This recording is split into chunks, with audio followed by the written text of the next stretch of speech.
Dan, I want to ask you about your expectations for this team for next year. And I want to quote a line from our good buddy and colleague Mike Wise, who wrote in a column either yesterday or today, there's a harsh realization that the Wizards are not ready to take the gigantic step from playoff team to serious contender. And he was comparing how much things have changed in the course of a week, where they had the 1-0 series lead, and now losing 3 straight, it's sort of coming maybe a little bit more clear that this team still has a long way to go. Would you agree with that?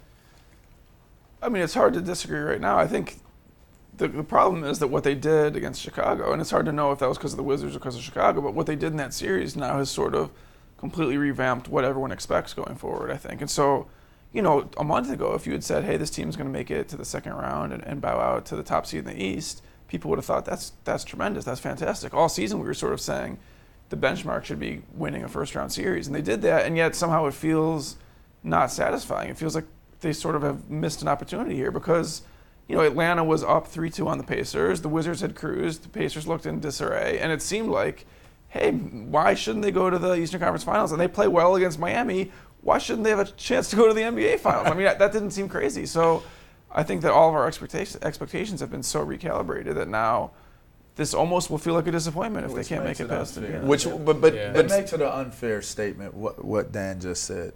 But pitch it ahead to next year. What are your expectations, regardless of how this series ends? What are your expectations for next year? Again, I basing it off of what they've done this year and them being able to do as much as they've done, I think the expectation is to get some of those core guys re-signed. I think you got to get Gortat back. I think you got to do what you need to do to get Ariza back on this team. Even if you think that Otto Porter is the answer, I still think that Trevor Ariza has earned his right to be on this team.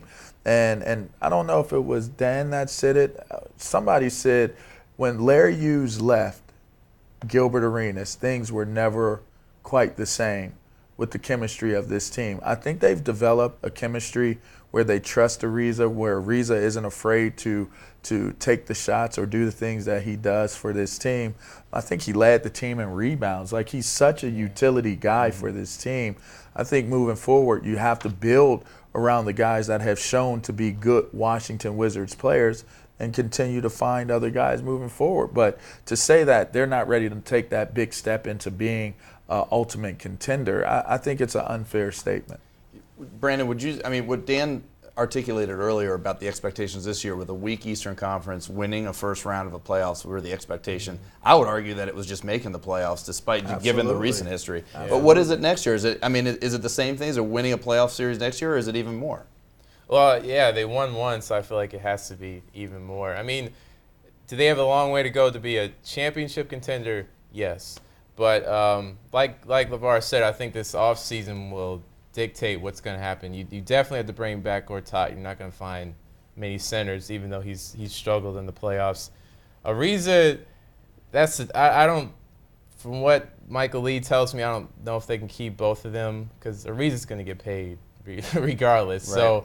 So, do you keep Otto Porter and say he's the guy of the future, or do you bank on Ariza coming back even stronger? But yes, they do have to do better next year. You got Porter waiting in the wings. You know, I think the other thing, just briefly, is that if they don't win at least the same, go at least as far next year as they did this year, you know, people are going to flash right back to that Arenas team you were talking about, where the first year they made the playoffs with Ariza and Larry Hughes, they won the first round series, Bulls, right. And then they never were able to do it again, and then everything fell apart, and they became one of the worst teams in the league. They got to be careful of that because I'm sorry, right now I don't see Otto Porter, the player that he is, how his game is. Do you see him coming in and being that piece of the puzzle that Trevor Ariza has been? They kept running into LeBron, and sure you do. And this team has a younger backcourt with a huge upside. You would think is going to be a little bit different. But one of those years they ran into LeBron, it was like a 4 or 5 seed game. I mean, he wasn't you've got to be one of the LeBron, 4 best Cleveland, teams in the Eastern Conference. Yeah. That's what you have to do. LeBron's still there. Do you give Otto Porter that chance without Trevor Ariza being on this team? I mean, you've got I think you might have to. What's the way you give him a chance? You might have.